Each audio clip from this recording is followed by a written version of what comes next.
Mad Wagon is back, this time with a 16-tooth pinion. Oh.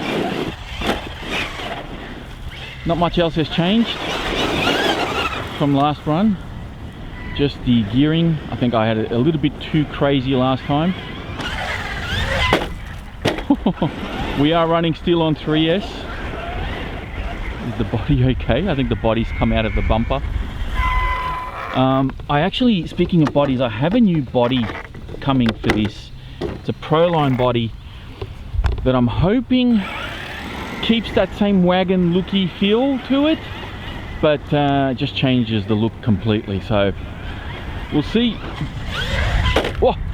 Okay, I'm not used to this truck at all. I just finished driving. Oh my god, the body's crooked again. I just finished driving the Tacoma. For those of you playing at home, the Tacoma is Kyosho's latest release. It's based on this chassis, but it's stretched, and they have a different ESC tune on that. I was also using my DX5C with that car. I'm using the stock radio with this one. The throttle feels really light, like the throttle trigger, and so does the wheel compared to the DX5C. So I'm just trying to sort of adjust my sensors, and you can see as I start to get better at it. I think the 16 tooth definitely feels a little bit more at home. It doesn't, ooh, missed it completely. It doesn't feel, where is it? Stop going behind the bloody hills. Where, oh my god, where is it going? Oh. Alright, so sorry about that. Back to regular programming. Yeah, definitely takes a little bit of getting used to with this radio now, going from the DX5C and that new ESC tune that Kyosho's got. Because yeah, I mean, I've sort of contemplated swapping out the ESC on this, just so that I have something more of a default, you know. It's like when you those phone reviewers, when they're reviewing Android phones, it's like, we just want stock Android. We don't want all of this bloatware that's on there. And I think it's the same thing with this ESC. Like, Kyosho did something to it that just, it's got a really soft throttle. Even though I've thrown, like, I've brought up the punch setting and everything, it's just, yeah, feels a little bit doughy compared to the Tacoma. The Tacoma feels a lot more responsive. I mean, that may also be the remote. I don't know. I guess I'll have to put my DX5C on here and see if I have the same result, but I think it's more the ESC than anything. There we go. All right, now that I've got a feel for it, let's go on the big jump. Let's see what else we can do with this thing. I mean, I am noticing the tires on this gravel probably could be better, but it's not. Oh, I thought it was going to rotate enough to land. It didn't, but you know what? It did not phase it. That front bumper is pretty solid. Let's try that again.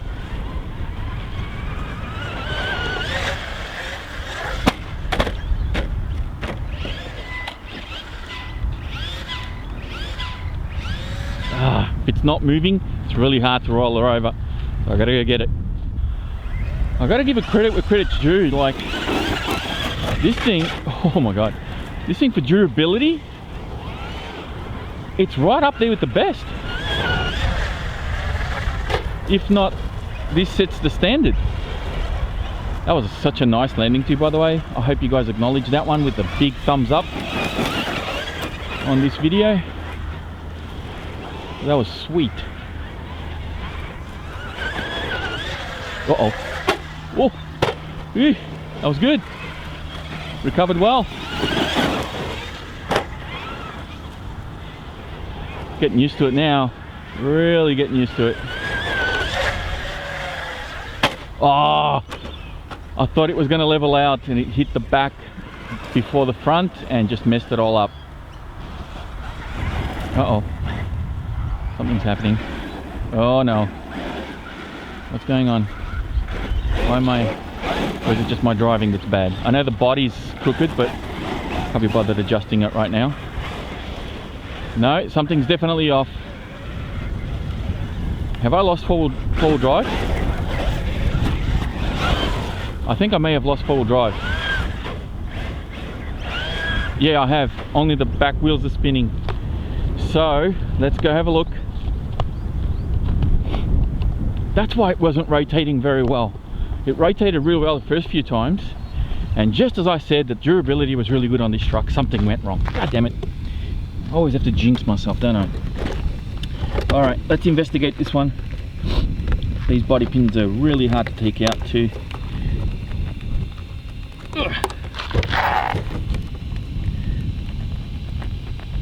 Which isn't terrible, because that means you don't lose them as often. Also, they go across the posts, not long ways, so that works well.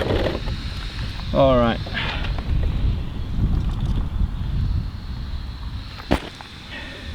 Let's see, we have steering, but yeah, there we go. So what's happened here? Ah, this is really loose. So I've either stripped the wheel, or maybe this needs tightening. Oh, I think the screw's backing out. Yeah, I think the screw's backing out. Alright, let's go to the pits.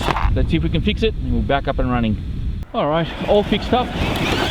Just the wheel nut was coming loose, and the wheel came off the hex. And now we're all good. We've got full drive again. Look at that. Can even do wheelies and everything now. So durability comment still stands. I don't care. Screw backing out isn't I don't think it's part of the durability score.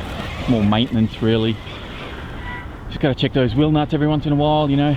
You've been doing this for so long, and sometimes we all get complacent. How's that? Backflip, lands, front flip. Alright, it was a fluke, I don't care. But if you haven't hit the like button up till now, make sure you do. Helps me out a lot. Oh, what's going on? Now come on. Don't make me out a liar with durability. What's happening? Did I officially lose?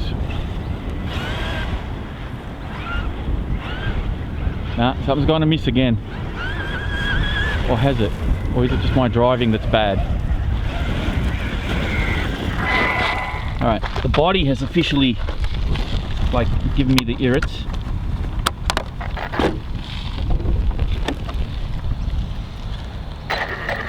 No, we've got... No, we don't. Look, I mean, look. There's hardly, like, there's no drive. So either something's happened to my four-wheel drive. I'm definitely getting a lot more rear-wheel drive bias. So, yeah, maybe something, maybe, because this has a slipper, right? I think this has a center slipper. Or is it a diff with the slipper? I can't remember now. I cannot remember. Maybe it just needs some adjusting, which I can't be bothered doing right now.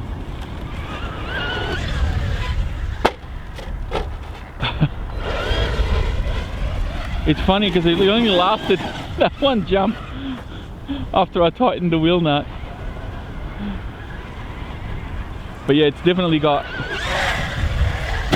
more rear wheel than it does four wheel, and it's nothing's more evident than when you're trying to drive and it just, the back end just kicks out like crazy. I mean, look, I've given this thing hell. I'm not trying to make excuses, but I've given this thing hell. I've done hardly any maintenance on it. I've just gone and played around with the gearing. So the fact that it's gone this long without me having a good once over and adjusting or tuning anything, that's pretty good, right? I mean, that's not bad. But yeah, you can see the rear tires ballooning like crazy, and the front, it's technically the front that should balloon just as bad. So it needs some tightening up, needs maybe a tune or something. Hopefully I haven't broken anything, but we're gonna leave it here because it's really hard to drive at the moment and I can't do what I wanted to do, which is a bit of a shame. But at least we got to see that the 16 tooth pinion is probably the sweet spot for this truck. If you have one or you're thinking of getting one, make sure you turn up your punch setting on your ESC, swap out your pinion and go out and have some fun. This truck is good, it's durable, it drives well, but just, yeah, keep an eye on nuts and bolts, make sure they're not bagging out so you don't have the issues I'm having here today. I know the body's not great, but hopefully I'll have a solution for you all very soon. Yeah, look at it, it's just struggling for four-wheel drive right now. Yeah, you'll see a new body on this guy very, very soon. That's it from me. Thank you for watching. Don't forget to hit that like button and subscribe, and I will be speaking to you all next time.